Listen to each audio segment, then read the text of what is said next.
Hi everyone, I'm Anna, co-founder of Crossdresser UK and wife of a crossdresser. Today is Valentine's Day, but we wanted to do something a little bit different. Not because we're anti-Valentines, but we wanted to celebrate something that feels more inclusive, more comforting and more real for people in our community. So here's the thing, Valentine's can be beautiful, but it can also feel like this massive spotlight on romantic relationships, as if that's the only kind of love that counts. And for a lot of cross-dressers, partners, and people who may be questioning, Valentine's can bring up feelings. Maybe you're not out. Maybe you're not ready to share this part of you. Maybe your relationship is navigating it and it's tender right now. Maybe you're single. It's not sad, it's just a season. So this year we're calling it Galentine's, as it gives us permission to expand the definition. Love is not only romance, love is friendship, community, chosen family, softness, support, and honesty. The love that changes your life the most is learning how to be on your own side, and that's what today is about. I'm not particularly a fan of the word self love. I think it's maybe a society thing. It's often not something that's encouraged or something that's maybe portrayed to be self indulgent. But self love isn't cringe, it's survival. So here's the thing. Now, self love can sound a bit like a neon sign in a shop window, but when you strip it back, it's not bubble baths and quotes, it's a relationship with you. It's how you speak to yourself, how you treat your body, how you cope when you feel shame or panic, how you respond when dysmorphia or body image stuff hits like a wave. And yes, this applies to anyone, but for crossdressers specifically, self love can be the difference between I have to hide this because I'm disgusting and this is part of me. I'm learning to understand, accept, and enjoy safely. That shift is powerful. So recently, we shared some promises we've made to ourselves around love and acceptance on social media. We're not doing it to be all, look at us, we've got it sorted. We're doing it because we don't. We're human, we have wobbles, we have insecure days, we have days where we feel brave and days where we're very much not. But making a promise to yourself is a way of saying, I'm not abandoning me anymore. You can make them tiny, like, I'm going to stop punishing myself for having feelings. I'm going to practice accepting compliments instead of deflecting them. I'm going to speak to myself like I speak to someone I love. I'm going to let myself enjoy femme moments without earning them first. If you've got your own, share them in the comments, or if you're a premium member, share them in the hub, because honestly, seeing other people's promises can be the most reassuring thing. And can we just say, you never need an excuse to treat yourself. I'm not saying go wild and stress your finances, I mean small things, the confidence sparks, a new lipstick, a new nail colour, a cute pair of ties, trying a different eyeliner style, a wig style you've never dared. Sometimes those tiny choices are acts of kindness. They remind your brain, I'm allowed to feel good. And if you're in a season where dressing is complicated or limited or private, these little things can help you connect with that part of you safely. We've put together the Galentine's Self-Love Toolkit. Now, although today is Valentine's Day, these are things you can take forward tomorrow, the day after, and any time really. They're all evidence-aligned tips and things that we've either used ourselves or that have been shared with us from others. Tip number 1, swap comparison for inspiration, particularly on social media. So let's talk about social media for a second because it can be amazing. I know from all our followers and supporters and people we engage with on social media, it's such an amazing community. And I love watching everybody's videos, reels, seeing their posts. It really is inspirational. However, social media can also be a confidence thief. So if you catch yourself comparing your body, your face, your look, your femininity, your age, your curves, your everything, pause. Try this reframe instead.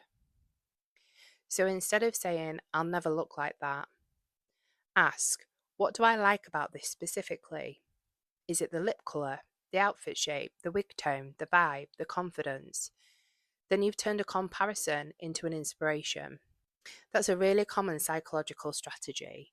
You're changing the meaning your brain attaches to the same trigger.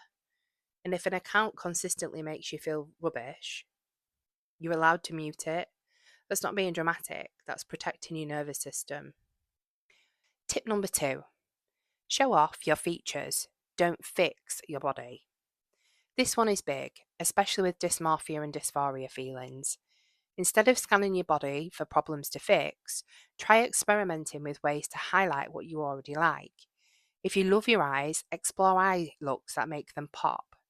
If you like your legs, play with hemlines and hosiery. If you like your shoulders and your collarbones, try necklines that flatter the area. If you feel best in a certain silhouette, build outfits around that.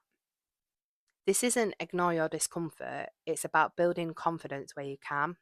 For a lot of people, that's a stepping stone towards deeper acceptance. Tip number 3, say 3 affirmations out loud. Yes, out loud.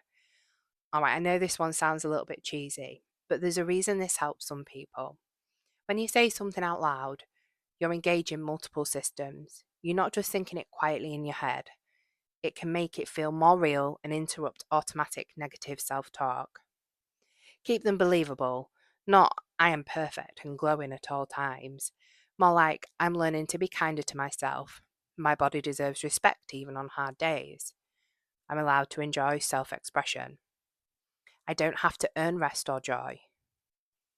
If affirmations make you cringe, try self-talk statements, instead practical gentle truths. Tip number 4, end the day with one thing you're proud of.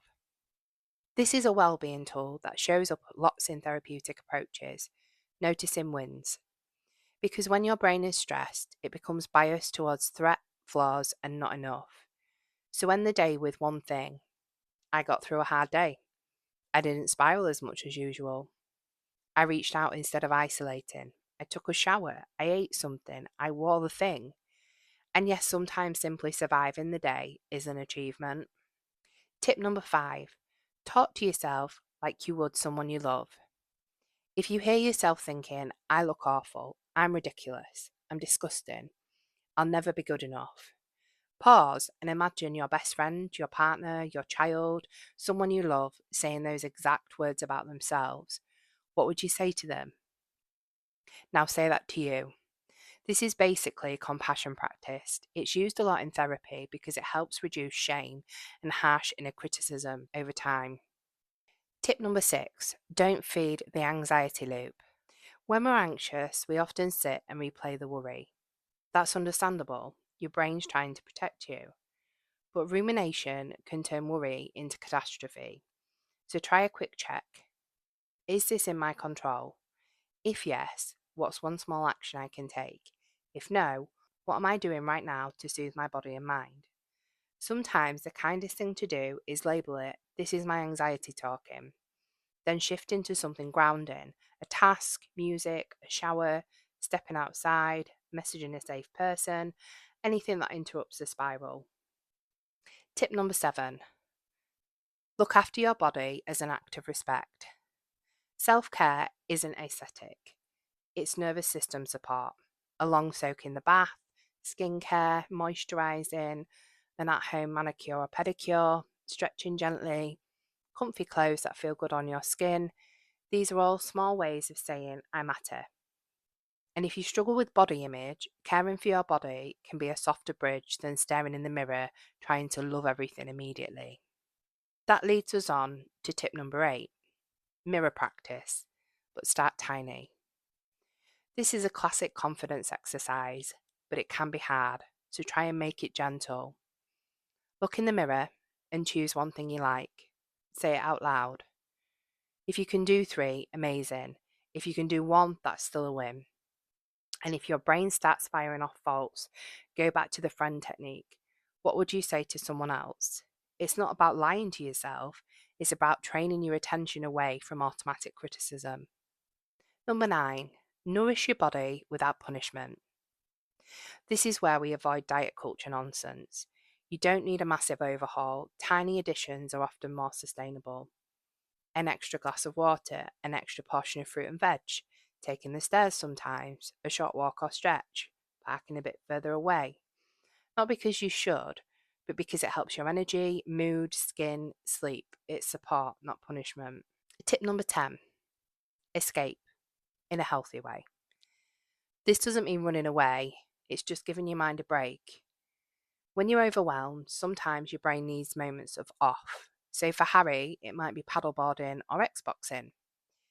But for me, it is more likely to be meditation or reading. For someone else, it could be crafting, music, podcasts, walking the dog, doing makeup just for the joy of it. This isn't being lazy or putting things off. Sometimes we just need that time to regulate. So that's our Galentine's approach. Not you must be confident, not just love yourself. More like small acts of kindness, small practices, and small shifts. If one of these works for you, try it for a week. If it doesn't, bin it.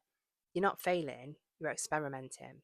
If any of this brings up difficult feelings or you feel you need more support or help, please know there is support available. Visit our support and resource section on our website for help in the UK, Europe and beyond. Thank you for watching. Please like and subscribe. Visit crossdress.co.uk or find us on Instagram, Facebook and Pinterest at crossdressuk. And remember, you are not alone, you are valid, you are welcome.